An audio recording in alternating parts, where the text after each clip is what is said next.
चलिए दोस्तों, शुरू करते हैं आज की वीडियो को। तो हिंदी साहित्य का इतिहास यहाँ पे जो है नया टॉपिक है। पहला जो मैंने टॉपिक पढ़ाया था वह वर्णमाला था। तो चलिए स्टार्ट करते हैं। देखिए, पहला क्वेश्चन है, हिंदी साहित्य के इतिहास में काल विभाजन सर्वप्रथम इनमें से किसने किया था? तो चार ऑप्शन दिए गए हैं। डॉक्टर गियर्सन जो है यहाँ पे ऑप्शन नंबर बी हो जाएंगे। एक काल की निश्चित साहित्यिक विशेषताएं, सामाजिक परिस्थितियों को ध्यान में रखकर हिंदी साहित्य का वैज्ञानिक स्तर पर काल विभाजन का सर्वप्रथम प्रयत्न डॉक्टर जॉर्ज गियर्सन ने अपनी कृति The Modern Vernacular Literature of Hindustan में किया। नेक्स्ट क्वेश्चन पे आएंगे, आदिकाल का संभावित समय आरंभ कौन सा माना गया है? तो यहाँ पे चार ऑप्शन दिए गए हैं। यहाँ पे ऑप्शन नंबर डी हो जाएगा 1050। ठीक है। तो आचार्य रामचंद्र शुक्ल ने अपने ग्रंथ हिंदी साहित्य का इतिहास में हिंदी साहित्य को चार कालों में इन्होंने विभाजन किया है। देखो, आदिकाल हो गया 1050 से 1375, फिर हो गया पूर्व मध्यकाल 1375 से 1700, फिर हो जाएगा उत्तर मध्यकाल 1709 जो है 1900 ईस्वी। तो आधुनिक काल जो है 1900 से अब तक जो चला आ रहा है। अगला क्वेश्चन देखते हैं, हिंदी साहित्य के प्रथम कालखंड को बीज वपन काल नाम किसने दिया था? तो यहाँ पे ऑप्शन नंबर कौन सा हो जाएगा? महावीर प्रसाद द्विवेदी। देखिए, हिंदी साहित्य के प्रथम कालखंड प्रारंभिक काल को बीज वपन काल नाम महावीर प्रसाद द्विवेदी ने दिया। इस प्रथम कालखंड को आचार्य रामचंद्र शुक्ल ने वीर गाथा काल, डॉक्टर गियर्सन ने चारण काल, हजारी प्रसाद द्विवेदी ने आदिकाल तथा रामकुमार वर्मा ने चारण काल या संधि काल नाम दिया। नेक्स्ट क्वेश्चन पे आते हैं, हिंदी साहित्य का प्रारंभिक काल को आदिकाल नाम किसने दिया? यहाँ पे अभी मैंने बताया, तो यह हजारी प्रसाद द्विवेदी हो जाएगा। नेक्स्ट क्वेश्चन पे आते हैं, भक्ति काल को हिंदी साहित्य का स्वर्ण युग इनमें से किसने कहा है? देखिए, ऑप्शन नंबर यहाँ पे डी हो जाएगा, श्याम सुंदर दास ने। भक्ति काल को हिंदी साहित्य का स्वर्ण युग श्याम सुंदर दास ने कहा है। भक्ति काल को जॉर्ज गियर्सन ने स्वर्ण काल कहा है। ठीक है, दो तरह की यहाँ पे मान्यताएं दी गई हैं। किशोरी लाल गुप्त की पुस्तक हिंदी साहित्य का प्रथम इतिहास इनमें से किस पुस्तक का अनुवाद है? ठीक है, बताइएगा। इस चार ऑप्शन दिए गए हैं। तो यहाँ पे the Modern Vernacular Literature of Hindustan, George Gierson Kriti The Modern Vernacular Literature of the Hindustan पुस्तक अनुवाद किशोरी लाल गुप्त की पुस्तक हिंदी साहित्य का प्रथम इतिहास है।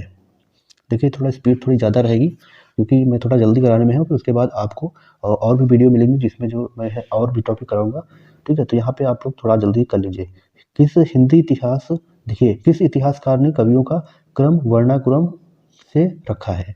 ठीक है, तो यहाँ पे बताएंगे, ये गारसादत्त तासी हैं। इन्होंने जो गारसादत्त तासी ने हिंदी साहित्य इतिहास ग्रंथ इस्तवार द ला लिटरेचर इंदोई हिंदुस्तानी में सर्वप्रथम कवियों का क्रम वर्णाकुलर क्रम के अनुसार रखा। मिश्र बंधुओं ने हिंदी साहित्य के इतिहास पर मिश्र बंधु विनोद ग्रंथ लिखा है।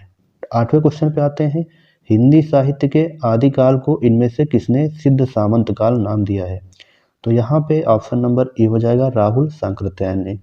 हिंदी साहित्य के आदिकाल को राहुल सांकृत्यायन ने सिद्ध सामंत काल नाम दिया। डॉक्टर रामकुमार वर्मा ने चारण काल दिया है। नेक्स्ट क्वेश्चन पे आते हैं, हिंदी साहित्य इतिहास का प्रथम लेखक किसे माना गया है? तो यहाँ पे ऑप्शन नंबर हो जाएगा गारसादत्त तासी। ठीक है, नेक्स्ट क्वेश्चन पे आते हैं, पूर्व मध्यकाल को हिंदी साहित्य में इस नाम से भी जाना जाता है। तो ऑप्शन नंबर हो जाएगा भक्ति काल को। पूर्व मध्यकाल को हिंदी साहित्य में भक्ति काल नाम से भी जाना जाता है। इस काल की रचनाएं मूलतः भक्ति भावना से ओतप्रोत हैं। पूर्व मध्यकाल को भक्ति काल की संज्ञा आचार्य रामचंद्र शुक्ल ने दिया है। पूर्व मध्यकाल का समय कौन सा माना जाता है? देखिए, चार ऑप्शन दिए गए हैं। यहाँ पे जो हो गया 1375 से 1700 हो जाएगा। ठीक है, पूर्व मध्यकाल 1375 से 1700 माना गया है। इसे रामचंद्र शुक्ल द्वारा विभाजित किया गया है। इसे भक्ति काल भी कहते हैं। उत्तर मध्यकाल 1700 से 1900, ठीक है, रीतिकाल इसको कहते हैं। ठीक है, किस काल को गद्यकाल के नाम से भी जाना जाता है? देखिए, यहाँ पे जो चार ऑप्शन है इसमें हो जाएगा, गद्यकाल को आधुनिक काल के नाम से भी जाना जाता है, आधुनिक काल को गद्यकाल के नाम से भी जाना जाता है। आचार्य रामचंद्र शुक्ल ने हिंदी साहित्य को चार कालों में बांटकर दोहरा नामकरण करते हुए आधुनिक काल को गद्यकाल भी कहा है। देखिए, हिंदी साहित्य का सर्वप्रथम युग किसे माना गया है? देखिए, भारतेंदु को, द्विवेदी को, शुक्ल को या प्रेमचंद को। यहाँ पे जो होगा भारतेंदु युग। ठीक है, आप ऑप्शन नंबर ए हो जाएगा। हिंदी साहित्य के भारतेंदु युग को हिंदी गद्य का सर्वप्रथम युग माना जाता है।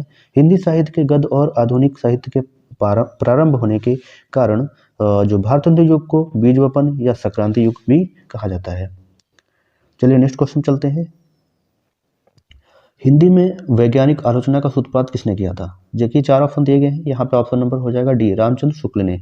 व्यंग्य का डॉक्टर सुधांशु कुमार ने कहा कि आचार्य रामचंद्र शुक्ल ने हिंदी में सर्वप्रथम आधारित ठीक है सॉरी आधारित वैज्ञानिक आलोचना का सूत्रपात किया। इन्होंने अपने हिंदी साहित्य का इतिहास आलोचनात्मक पुस्तक में रचनाकार के जीवन और पाठ को महत्व दिया। हिंदी में तुलनात्मक आलोचना का प्रारंभ किसने किया है? देखिए पदम सिंह, ठीक है, पदम सिंह शर्मा। हिंदी साहित्य तुलनात्मक आलोचना के प्रारंभकर्ता पदम सिंह शर्मा है, जिन्होंने बिहारी सतसही पर आलोचनात्मक पुस्तक लिखी और फारसी कवि सादी की तुलनात्मक आलोचना से एक नई परंपरा चलाई। हिंदी साहित्य का आलोचनात्मक इतिहास किसने लिखा है? देखिए ऑप्शन नंबर हो जाएगा 16 नंबर पे राम कुमार वर्मा। हिंदी साहित्य का आलोचनात्मक इतिहास डॉक्टर राम कुमार वर्मा ने लिखा। यह ग्रंथ 1938 में प्रकाशित हुआ। इनमें से कौन भारतेंदु युग के रचनाकार नहीं है? देखिए 4 ऑप्शन दिए गए हैं। रामचंद्र शुक्ल जो है यहाँ पे हिंदी भारतेंदु युग के रचनाकार नहीं है, बाकी प्रेमघन है, प्रताप नारायण मिश्र हैं और सितारे हिंद हैं। देखिए काव्य की दृष्टि से रामचंद्र शुक्ल छायावादी रचनाकार माने जा सकते हैं, जबकि गद्य की दृष्टि से विशेषकर निबंध साहित्य की दृष्टि से शुक्ल युग इन्हीं के नाम पर रखा गया है। शेष रचनाकार भारतेंदु युग के हैं।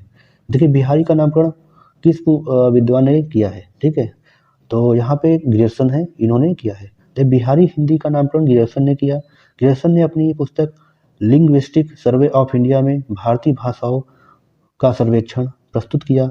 इन्होंने the Modern Vernacular Literature of Hindustan शीर्षक में हिंदी साहित्य का इतिहास लिखा है। इसकी हिंदी अनुवाद किशोरीलाल गुप्त ने किया है।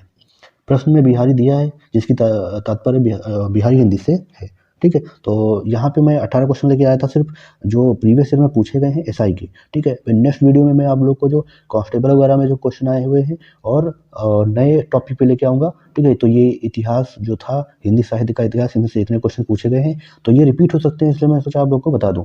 तो आई होप थोड़ा सा आप लोग को इसमें इसकी जानकारी मिल गई। अगर आप लोग को कहीं और से मिलता है तो उसको जरूर पढ़िए, और मैं आपको नई वीडियो के साथ आगे जो ग्रामर का पोर्शन है उसमें आप लोग को आगे का प्रैक्टिस सेट कराऊंगा जो प्रीवियस ईयर होगा। ठीक है, तो चैनल पर बने रहे, चैनल को जरूर सब्सक्राइब कर लीजिए। बाकी मिलते हैं नई वीडियो के साथ, और अपने दोस्तों को भी शेयर करें ताकि जो है आप लोग को समय समय पे अपडेट मिलती रहे। चलिए मिलते हैं नई वीडियो के साथ, तब तक के लिए जय हिंद, वंदे मातरम।